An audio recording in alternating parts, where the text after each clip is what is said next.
Hello students, welcome back to class 12th Business Studies, chapter number 4 Planning.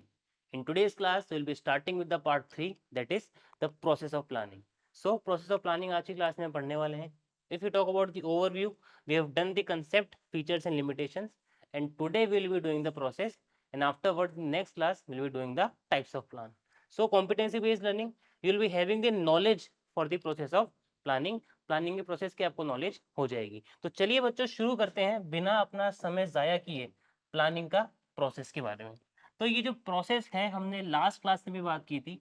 It is the most important thing, इसको star mark कर लेना. और ना सिर्फ planning का प्रोसेस, आगे चल के ऑर्गेनाइजिंग, स्टाफिंग, डायरेक्टिंग, कंट्रोलिंग, हर जगह पे प्रोसेस बहुत इंपॉर्टेंट रहने वाला है. तो सर प्रोसेस इंपॉर्टेंट क्यों है, ऐसा क्या बात है प्रोसेस में? सबसे पहले समझते हैं प्रोसेस वर्ड का मतलब, फिर हम प्लानिंग के प्रोसेस पे जाते हैं. प्रोसेस का मतलब होता है किसी भी काम को करने का तरीका. फॉर एग्जाम्पल लेट से मैं आपको कहता हूँ चाय बनाने का प्रोसेस बताइए. ठीक है, मैंने आपको कहा कि tell me the process of making the tea. आप क्या बोलेंगे? स्टेप 1 आपने एक भगोनी ली. Step 2 you have to pour some water. Step 3 put some tea and sugar. Step 4 add milk. In step 5 boil it, उसको बॉईल करिए. This is the process of making tea. ये 5 स्टेप में हमने चाय बनाने के प्रोसेस को सेट कर दिया. अब क्या मैं ये कर सकता हूँ क्या? मान लीजिए मेरे को एग्जाम में क्वेश्चन आया चाय बनाने का प्रोसेस बताओ. क्या मैं ये कर सकता हूँ? Step number 3 add milk, step number 5 add water. नहीं हो सकता ना. जो पहला स्टेप है वो पहले पे आएगा, जो लास्ट है वो लास्ट पे आएगा. मैं जो बॉईल वाला स्टेप है उसको फर्स्ट पे नहीं लिख सकता और पानी डालने वाले स्टेप को फिफ्थ पे नहीं लिख सकता. बिकॉज प्रोसेस का मतलब है किसी काम को करने का तरीका, और तरीका हमेशा स्टेप बाय स्टेप चलना चाहिए. सो whenever we are talking about the features of planning या limitations of planning या importance of planning, वहाँ पे जरूरी नहीं है कि एनसीईआरटी में कोई पॉइंट सेकंड नंबर पे है तो आप भी सेकंड पे लिखें, फिफ्थ पे है तो आप भी फिफ्थ पे लिखें. आप उनको इंटरचेंज कर सकते हैं. But when we are talking about the process, we can not interchange it. We are very tight in this, we are very rigid in this. जो पहले पे उसको पहले पे ही लिखना पड़ेगा, जो दूसरे पे उसको दूसरे पे लिखना पड़ेगा. Because it is a series. चाय बनाने वाले एग्जाम्पल से हमेशा याद रखना, ये एक सीरीज है और आप सीरीज के पैटर्न को नहीं बिगाड़ सकते. सो इसलिए प्रोसेस इंपॉर्टेंट हो जाता है. बिकॉज इस पे फिर इस तरह के सवाल भी हो जाते हैं कि arrange the things in the step manner. आपको कोई भी 4 ऑप्शन दे देंगे और बोलेंगे इनको इनके सही पैटर्न में लगाओ. तो ना सिर्फ प्रोसेस को याद करना है, बल्कि आपको उसको सिस्टमेटिकली याद करना है. आपको उसको उसी मैनर में याद करना है. और हर तरह का, चाहे whether it is planning, organising, staffing, directing and controlling. तो चलिए शुरू करते हैं प्लानिंग का प्रोसेस. प्लानिंग का जो प्रोसेस है वो काफ़ी आसान प्रोसेस है. पहले मैं एग्जाम्पल लूंगा आपका, आपको पढ़ाई करनी है उसके हिसाब से, सो दैट आपको चीज़ें याद हो, समझ में आए. एंड देन हम उसको कॉर्पोरेट के लाइफ में समझने की कोशिश करेंगे. फर्स्ट पॉइंट, फर्स्ट पॉइंट क्या है? Setting the objectives. आप सबसे पहले अपने ऑब्जेक्टिव सेट करेंगे. आपका ऑब्जेक्टिव क्या है? आपका ऑब्जेक्टिव है मेरे को 95% मार्क्स चाहिए. सो फर्स्ट ऑफ ऑल आपके ऑब्जेक्टिव सेट होंगे. If you talk about the business, business को भी कुछ अपने ऑब्जेक्टिव्स लगाने पड़ते हैं. इतने का प्रॉफिट हो, इतने की सेल हो, तो ऑब्जेक्टिव सेट करना पड़ेगा. ये जो ऑब्जेक्टिव है ये क्वालिटेटिव भी हो सकता है और क्वांटिटेटिव भी हो सकता है. क्वांटिटेटिव का मतलब नंबर्स के अंदर, क्वालिटेटिव का मतलब ऐसी चीज जो नंबर में एक्सप्रेस नहीं हो सकती बट क्वालिटी में एक्सप्रेस करनी है. कोई फर्म कहती है मुझे 10 लाख का प्रॉफिट कमाना है, मेरा ये ऑब्जेक्टिव है, ये हो गया क्वांटिटेटिव ऑब्जेक्टिव. बट कोई फर्म कहती है प्रॉफिट तो हमने बहुत कमाया, अब मुझे कस्टमर के सेटिस्फेक्शन पे काम करना है कि कस्टमर मेरे से सेटिस्फाई है कि नहीं है, ये हो गया क्वालिटेटिव ऑब्जेक्टिव. तो ऑब्जेक्टिव क्वांटिटेटिव भी हो सकता है, ऑब्जेक्टिव क्वालिटेटिव भी हो सकता है. और ऑब्जेक्टिव बस मेजरेबल होना चाहिए, उसका आप मेजर कर सको. आपने सेटिस्फेक्शन तो बना दिया, बट क्या पॉइंट होगा जिससे आप मेजर कर सकते हो? तो objective should be measurable. It can either be qualitative or can be quantitative. तो पहले स्टेप में आपने क्या कर दिया? 95% का गोल लगा लिया. कंपनी की बात करें तो उन्होंने 10 लाख का प्रॉफिट का गोल ले लिया. Setting the objective. Second, developing planning premises. ये प्रीमाइसिस क्या है? What is the meaning of premises? Premises का मीनिंग होता है अजम्पशंस. आपको कुछ अजम्पशंस लेने पड़ते हैं कि 95% मार्क्स चाहिए. आप देखते हो कई बार आता है कि बोर्ड का मैथ्स का पेपर बहुत टफ हुआ, पिछले 4 साल से पेपर बहुत टफ आ रहा है, इस कारण चेकिंग भी काफ़ी टफ हो रही है, नंबर बच्चों के नहीं आ पा रहे हैं. तो आप क्या सोचोगे यार, पैटर्न जो चल रहा है उसके हिसाब से मैथमेटिक्स में 90+ मार्क्स स्कोर करना टफ है, वहाँ 80 भी आ जाते हैं तो बढ़िया है. और जिस जो मार्क्स का लॉस वहाँ हो रहा है वो मेरे को बाकी सब्जेक्ट्स में कवर करना पड़ेगा. So you are taking some assumptions. आपने बस प्लान को बना नहीं दिया कि 95 चाहिए. वो सब बॉलीवुड मूवीज में होता है कि टफ पेपर होने के बाद भी नंबर आ गए. Sir I am talking about reality. You are talking about reality. If the paper is tough, अगर 4 साल से बच्चों के नंबर नहीं आ रहे हैं, देन मेरे कैसे आ जाएंगे? आ जाते हैं तो बहुत अच्छी बात है, no issues, but I can not guarantee कि मेरे अच्छे नंबर आ जाएंगे। सो मैंने प्रीमाइसेस लिया, मैंने अजम्पशंस बनाई कि इसमें थोड़ी कम नंबर आ जाएंगे तो बाकी में ज़्यादा नंबर लाने पड़ेंगे। बिजनेसमैन कैसे प्रेमाइसिस बनाते हैं, वो असम्पशन बनाते हैं कि अगर इस प्रोडक्ट का मार्केट में डिमांड तो है क्या। भैया जो कंपनी व्हाइट बोर्ड बना रही थी, वो कैसे कह सकती है कि अब मेरे को 10 लाख का प्रॉफिट कमाना है? वो कहेंगे आजकल व्हाइट बोर्ड ट्रेंड में ही नहीं है, आजकल तो कंप्यूटर पैनल्स आ गए, व्हाइट बोर्ड चल ही नहीं रहा है, व्हाइट बोर्ड की डिमांड कम हो गई है। तो उन्होंने प्रेमाइसिस क्या लिया कि सर 10 लाख का प्रॉफिट तो नहीं हो सकता, it is not practical. 5 lakh का भी हो जाए तो बहुत बड़ी बात है, because white board are not in demand, TV panels are in demand. So after setting objectives you will be taking some assumptions regarding your future कि क्या क्या चीजें हो सकती है। थर्ड पॉइंट, थर्ड होगा identifying alternative courses of action. हमने एक बात की थी कि प्लानिंग तभी होगी जब मल्टीपल चॉइसेस होगी। अगर एक ही चॉइस है तो कैसी प्लानिंग, आपको वही चुनना पड़ेगा। So next point is identifying alternative course of action. Course of action का मतलब क्या होता है कि आपके पास क्या क्या ऑल्टरनेटिव है। फॉर एग्जाम्पल आपको 95% मार्क्स चाहिए, आपके पास 3 तरीके हैं। पहला तरीका कोचिंग कर लो, दूसरा तरीका स्कूल चल जाओ, तीसरा तरीका कोचिंग प्लस स्कूल दोनों कर लो। 3 तरीके हैं आपके पास। तो you have identified the course of action, क्या क्या हो सकता है। Alternative 1 coaching, alternative 2 school, alternative 3 दोनों। मैंने इस स्टेज पे इन ऑल्टरनेटिव्स को सिर्फ और सिर्फ आइडेंटिफाई किया है। मैंने ना तो किसी को सिलेक्ट किया ना कुछ किया, मैंने सिर्फ चेक किया है क्या क्या तरीका हो सकता है 95 लाने का।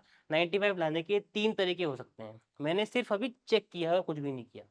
एक बार आइडेंटिफाई कर लिया, उसके बाद ये जो कोर्सेज थे इसको मैं क्या करने वाला हूँ, इवेल्युएट। जो तीनों ऑप्शन मैंने निकाले, स्कूल, स्कूल कोचिंग या फिर कोचिंग, इनको मैं करूंगा इवेल्युएट। इवेल्युएट का मतलब मैं इनके लिखूंगा प्लस, इनके लिखूंगा माइनस, किस चीज़ की पॉजिटिव क्या है, किस चीज़ की नेगेटिव क्या है। और लास्ट में उस पॉइंट को सिलेक्ट करने वाला हूँ जिसके पॉजिटिव हाईएस्ट हो, नेगेटिव लोवेस्ट हो। सर नेगेटिव तो हर किसी के होंगे, आप ये कह नहीं सकते कि कोई सा भी एक मेथड तो ऐसा हो जो फुल प्रूफ होगा। नेगेटिव तो सब में होंगे और पॉजिटिव भी सब में होंगे। मुझे वो मेथड चुनना है जिसमें सबसे ज़्यादा पॉजिटिव और सबसे कम नेगेटिव हो। तो ये आपने क्या कर लिया, इवेल्युएशन कर लिया। Once the evaluation is being done, आपने 3 प्लान बनाए, तीनों का इवेल्युएशन कर लिया और आपने पाया कि सबसे बढ़िया प्लान है स्कूल प्लस कोचिंग वाला, कि कोचिंग छूट गई तो स्कूल पढ़ लो, स्कूल छूट गई तो कोचिंग पढ़ लो। सबसे अच्छा प्लान आपको वो लगा। तो इवेल्युएट के बाद सिलेक्टिंग, जो ऑल्टरनेट आपको अच्छा लगा स्कूल प्लस कोचिंग, उसको आप क्या कर लोगे, सिलेक्ट कर लोगे। मैंने उसको चुन लिया, चुनने के बाद आप प्लान को इम्प्लीमेंट कर दोगे, लगा दो प्लान को, स्कूल भी जा रहे हैं कोचिंग भी जा रहे हैं। और last point is follow up action. Check तो करोगे क्या हो रहा है कि नहीं हो रहा। कैसे चेक करोगे, स्कूल्स में एग्जाम्स हो रहे हैं, फर्स्ट यूनिट टर्म हो रहे हैं, सेकंड यूनिट टर्म्स हो रहे हैं, प्री बोर्ड हो रहे हैं, उनको अटेंड करोगे आप, उनमें नंबर लेकर आओगे और चेक करोगे कि क्या मेरा प्लान सक्सेसफुल है कि नहीं है। आपने फर्स्ट यूनिट टेस्ट दिए, आपके 25 में से 25 नंबर आ गए, it means your plan is going good. भाई अल्टीमेट प्लानिंग तो कब होगी, अल्टीमेट चेकिंग तो कब होगी, जब बोर्ड का रिजल्ट आएगा। लेकिन क्या मैं तब तक थोड़ी बैठा रहूंगा कि लास्ट भरोसे बैठा रहूँ। चेकिंग तो बीच बीच चलती रहनी चाहिए, फॉलोअप तो चलता रहना चाहिए, क्या चल रहा है क्या नहीं चल रहा। तो यूनिट 1 में आपने अपना फॉलोअप लिया, 25 on 25 mean the plan is good, 15 on 25 the plan is not good, something needs to be done. तो last point is follow up action. क्या टफ है प्लानिंग का प्रोसेस, टफ है क्या ये चीज, वही तो बातें हैं जो कर ली। सबसे पहले ऑब्जेक्टिव, फिर प्रीमाइसिस। जो थोड़ा बहुत आप कंफ्यूज होते हो वो होते हो इन 3 स्टेप में, बिकॉज तीनों में कोर्स ऑफ एक्शन की बात कर रहे हैं। एक है आइडेंटिफाई, एक है इवेल्युएट, एक है आपके पास सिलेक्टिंग। यहाँ थोड़ा सा कंफ्यूजन होगा, उसका आपको ध्यान रखना पड़ेगा। उसके जो शॉर्ट फॉर्म है वो है IES। IES का पेपर लगता है, IES को IES कर लो, याद कभी नहीं भूलोगे। I for identifying, E for evaluating, S for selecting, इस मैनर में ही आएगा। ऑब्जेक्टिव याद करना कभी नहीं भूलेंगे, फिर मैसेज याद रह जाएगा, इनमें दिक्कत आएगी, याद रख लो IES। IES के बाद क्या होगा, इम्प्लीमेंटेशन और फॉलोअप, ये भी हम नहीं भूलने वाले। आसान सा प्रोसेस। कंपनी की भाषा में बात कर ले, कितने रुपए कमाने, 10 लाख रुपए हो गए मेरे ऑब्जेक्टिव। प्रीमाइसिस, क्या मार्केट में डिमांड है भी कि नहीं है, ये मेरे को बनाना पड़ेगा। Alternative course of action, 10 lakh रुपए कैसे कमाई जाए, क्या लोगों को एक्स्ट्रा डिस्काउंट दें जिससे कि लोग हमारी तरफ आए, क्या क्वालिटी अच्छी कर दे जिससे कि लोग महंगा भी खरीदने को तैयार हो, या फिर by one get one free ऐसे कोई ऑफर निकाल दे। डिस्काउंट और बाय वन गेट वन में अंतर होता है। तो मैंने 3 ऑल्टरनेटिव पता कर लिए, तीनों के प्लस माइनस चेक करूंगा, डिस्काउंट देने का क्या प्लस माइनस है, बाय वन गेट वन का क्या प्लस माइनस है, और क्वालिटी बढ़ाने का क्या प्लस माइनस है। जो ऑल्टरनेटिव सबसे बढ़िया लगेगा तीनों में, जिसके पॉजिटिव सबसे ज़्यादा और नेगेटिव सबसे कम होंगे, उसको मैं सिलेक्ट कर लूँगा। प्लान इम्प्लीमेंट हो जाएगा, फॉलो अप लूँगा 2 महीने बाद। क्या सेल बढ़ी, क्या प्रॉफिट बढ़ा? भाई प्रॉफिट एंड लॉस अकाउंट तो लास्ट में बनेगा अप्रैल में जाके, मार्च में जाके, बट क्या तब तक वेट थोड़ी करूंगा। हर 2 महीने में इस प्लान का मैं क्या लेता रहूंगा, फॉलो अप लेता रहूंगा, so that if there is any deviation I can check change the plan immediately. I hope the planning process clear, I hope it is very very clear. एक एक पॉइंट को पढ़ते हैं डिटेल के अंदर, क्या क्या पॉइंट आपका कह रहा है। First is setting objectives. Objective should be stated clearly for all departments, जितने भी आपके डिपार्टमेंट है उनके लिए, units and employees. Departments then need to set their own objectives within the broad framework of the organization's philosophy. Company ने किसके बना दिए, डिपार्टमेंट के, डिपार्टमेंट अपने ऑब्जेक्टिव बना ले और काम करता रहे। तो फर्स्ट पॉइंट आपका ऑब्जेक्टिव है, और ये ऑब्जेक्टिव कैसे हो सकते हैं, क्वालिटेटिव भी हो सकते हैं, क्वांटिटेटिव भी हो सकते हैं, बस मेजरेबल रहे, इतना आपके लिए जरूरी है। Second point, developing premises. What was the meaning of premises? Assumption. Premises are the assumptions, आ गई बात, assumptions about the shape of events in future. Sir future uncertain है, मुझे नहीं पता कल क्या होने वाला है, मैं उसका अजम्पशन ही कर सकता, मैं उसको अज्यूम ही कर सकता हूँ। यहाँ पे मैं क्या कर रहा हूँ, अज्यूम कर रहा हूँ। इट फोरकास्ट, फोरकास्ट का मतलब पूर्वानुमान लगाना, प्रिडिक्शन करना, फ्यूचर को पता करना। इट फोरकास्ट द ऑब्स्टेकल, क्या क्या दिक्कतें आने वाली है, क्या क्या परेशानी आएगी, problems or limitations in the path of the effective planning because of which the plans may deviate। तो premises यही पता करने की कोशिश करेगी कि whichever plan I am adopting for, वहाँ दिक्कत क्या आने वाली है। जैसे कि मैंने कहा 10 लाख का प्रॉफिट अर्न करना है, दिक्कत क्या आने वाली है, क्या मार्केट में इसकी डिमांड है क्या, यही तो सबसे बड़ी दिक्कत थी। आपको 95% लाने हैं, आप क्या अजम्पशन लोगे, आप ये चेक करोगे कहाँ कहाँ दिक्कत आ सकती है। आपको पता पड़ा 3 जगह दिक्कत आ रही है, मेरे घर में 3 शादियां हैं, तीनों घर में खास शादियां हैं, मेरे को 10-10 दिन लगाने पड़ेंगे, फिर हो गए 30 दिन, एक महीना मेरा खराब होगा। एक महीने की पढ़ाई शुरू से करके चलनी पड़ेगी। आपने अपने प्रीमाइसेस बना लिए, this is known as premises, this is known as taking assumption. So first point, objective बना दिए। ऑब्जेक्टिव क्वालिटेटिव भी हो सकते हैं, क्वांटिटेटिव भी हो सकते हैं, बस मेजरेबल हो। फिर आपने असम्पशन बना लिए, असम्पशन के बाद IES, आइडेंटिफिकेशन ऑफ ऑल्टरनेटिव्स, सिर्फ पता करने क्या क्या है, इवेल्युएशन प्लस माइनस चेक कर लो, सिलेक्टिंग कोई सा एक आप पसंद कर लो। Identifying the alternative course of action. Once objectives are set and premises are developed, जब ऑब्जेक्टिव सेट हो जाए और प्रीमाइसेस बन जाए, then the next step would be to act upon them. All the alternative courses of the action should be identified. The course of action which may be taken could be either routine or innovative. जितने भी course of action है सबको यहाँ पे identify करेंगे। सिर्फ identify करना है और कुछ भी काम नहीं करना है, ओनली आइडेंटिफाई करना है। अब क्या बोल रहे हैं, वो रूटीन भी हो सकते हैं, मतलब एक ऐसी चीज जो सभी कर रहे हैं, जैसे कि डिस्काउंट दे दिया, क्वालिटी चेक कर दिया, ये तो रूटीन है।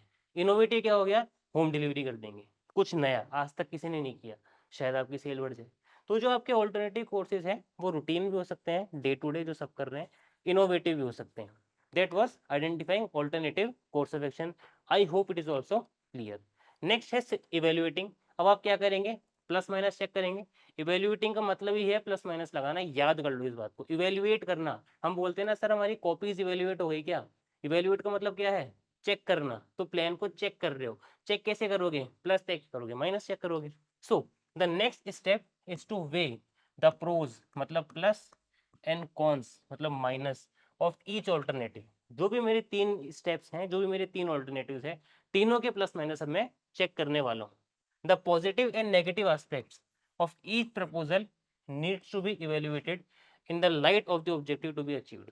जो भी आपके प्लस माइनस है, एक एक को इवेल्युएट करो, एक एक को चेक करो, किसके कंडीशंस में, मेरे ऑब्जेक्टिव की कंडीशन में, कि बेस्ट प्लान मेरे लिए क्या रहने वाला है। तो I hope evaluating alternative is also clear. Then selecting, आपने क्या करा, आइडेंटिफाई करा, प्लस माइनस चेक कर लिए, जो सबसे बढ़िया लगा, जिसके सबसे ज्यादा प्लस आए और सबसे कम माइनस आए, उस प्लान को उठा लो।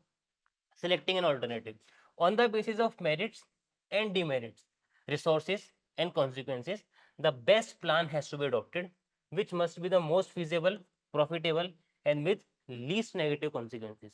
तो आपको कौन सा प्लान लेना है, एक ऐसा प्लान लेना है जो कि feasible हो, डुएबल हो, करने लायक हो, प्रॉफिटेबल हो, मेरा प्रॉफिट बढ़े, और नेगेटिव कॉन्सिक्वेंस उसमें कम से कम हो, माइनस सबसे कम से कम हो। बिकॉज सर ऐसा कोई प्लान नहीं हो सकता जिसमें नेगेटिव एक भी नहीं, कुछ ना कुछ कमी तो रहेगी, बट मुझे क्या चेक करना है, कम से कम कमियां रहे। सो ये हो जाएगा आपका selecting an alternative, another easy point. Implementing the plan, IES हो गया, सिलेक्ट कर लिया, जो सिलेक्ट किया उसमें देरी क्या करनी है, उसको इम्प्लीमेंट करो। So implementing the plan, once the plans are developed they are put into action, अब उनको क्या कर देंगे, एक्शन में डाल देंगे। Successful implementation of plan ensures understanding and wholeheartedness cooperation of all the employees. Sir कितना भी अच्छा प्लान बना लो, कितना भी महंगा प्लान बना लो, वो काम तभी करेगा जब आपके एम्प्लॉइज होल हार्टेडली आपके साथ है। अगर वो आपका साथ ही नहीं दे रहे हैं then that is no matter. So implementing the plan, इस स्टेज पे हमने प्लान को इम्प्लीमेंट कर लिया है। Last point but not the least, follow up action. क्या जो सोचा था वैसा हो रहा है क्या? जो मैंने सोचा था कि मेरे प्रॉफिट बढ़ जाएंगे, कब? जब मैं क्वालिटी पे फोकस करूंगा। क्या क्वालिटी पे फोकस होने के बाद सेल बढ़ी भी कि नहीं बढ़ी, सीधे 12 महीने बाद थोड़ी चेक करेंगे, 2 महीने बाद चेक कर लो बढ़ रही है कि नहीं बढ़ रही है। बढ़ रही है मतलब प्लान इज गुड, नहीं बढ़ रही प्लान में चेंज करो। तो that is known as follow up action. To see whether plans are being implemented, activities are performed according to schedule. In case of any deviations, changes are made in the plans. कोई भी deviation है तो plan में changes आपको फिर करने पड़ सकते हैं। सो that was the process of planning, बहुत सिंपल सा प्रोसेस था। क्या करेंगे, सबसे पहले ऑब्जेक्टिव सिलेक्ट करेंगे। क्या हो सकता है, क्वालिटेटिव भी हो सकते हैं, क्वांटिटेटिव भी हो सकते हैं। बार बार क्यों बोल रहा हूँ मैं इस लाइन को, क्योंकि इस पे क्वेश्चन आता है। ठीक है, प्रीमाइसेस बनाएंगे, अजम्पशन लेने वाले हैं। Afterwards IES, identification of alternative. जितने भी तरीके हैं उस काम को करने के उनको लिख लो एक पेपर पे, सिर्फ लिखना है identify. E, evaluation, plus minus check कर लो। S, सिलेक्शन, कोई सा भी एक चुन लो। फिर इंप्लीमेंट कर दें प्लान को, फॉलो अप एक्शन ले ले, that's it for the process. कौन सी बहुत बड़ी बात हो गई? लग रहा था 7 स्टेप है, लग रहा था कैसे याद होगा, याद हो गया। एक बार रीडिंग मार ली घर जाके तो खत्म है, काम हो जाएगा, बहुत ईजी है। और इस पे क्वेश्चन आ जाते हैं, आने दो ना क्वेश्चन, क्या दिक्कत है, लिख कर आएंगे आराम से। So that was the process of planning, very easy thing. Next thing is learning outcome. क्या पढ़ा हमने, we have explain the process of planning, हमको प्लानिंग का प्रोसेस समझ में आ गया। बहुत इंपॉर्टेंट चीज करी है बच्चों आज आपने, बहुत इंपॉर्टेंट पार्ट है प्लानिंग का। प्लानिंग में टाइप्स और प्रोसेस ही इंपॉर्टेंट है, फीचर इंपॉर्टेंस तो आप कर ही सकते हो, डायनेमिक, परवेसिव, ये 3-4 बातें तो लिखनी आगे पीछे करके। So that is not a very big task. So let's come upon the assessment. Objectives could be बताइए कितनी बार बोली ये बात, तो objectives could be stated in dash terms, qualitative, quantitative, both, none. None तो हो नहीं सकता, बोथ ही होगा सर, ये तो आप बोल बोल के परेशान कर दिए, बोथ एंड भी। ऐसा नहीं है कि क्वेश्चन आ रहा था इसलिए परेशान कर रहा था बोल बोल के, ये इंपॉर्टेंट है इसलिए मैंने बोला, और इंपॉर्टेंट है इसलिए क्वेश्चन डाला, सो दैट चीज आपके दिमाग में सेट हो जाए। आई hope the first question is clear. आगे चलते हैं इसमें।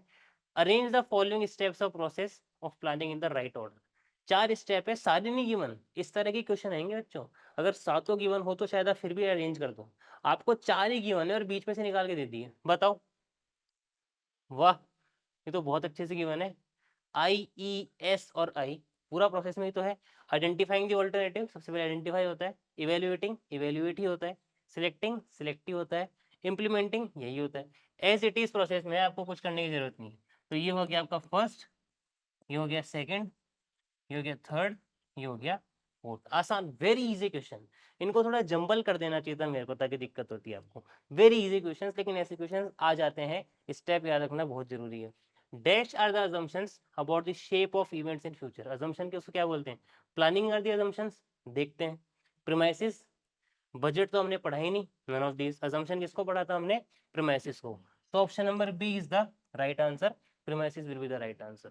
सो that was it for today's class बच्चों। हमने प्रोसेस ऑफ प्लानिंग पढ़ा, setting objectives, premises, afterwards IES, identification of alternative, evaluation of alternative, selection of alternative, then implementing the plan and follow up action. बहुत आसान सा process जो हमने कर लिया। ऑब्जेक्टिव्स की बात हमने कर ही ली, क्वालिटेटिव क्वांटिटेटिव दोनों हो सकते हैं, बस they should be measurable. Qualitative भी हो तो एटलीस्ट उनको हम मेजर कर सकें। In the next class will be talking about the types of plan. Class छोटी रहेगी, क्लास कोई बहुत बड़ी नहीं है, लेकिन टाइप्स पे से क्वेश्चन आते हैं इनडायरेक्टली। ये नहीं पूछेंगे what is a policy, example दे देंगे और बोलेंगे बताओ पॉलिसी है कि रूल है, तो उसको हम चेक कर लेंगे। तो बच्चों that's it for today. I hope the things are clear. Thank you and all the best.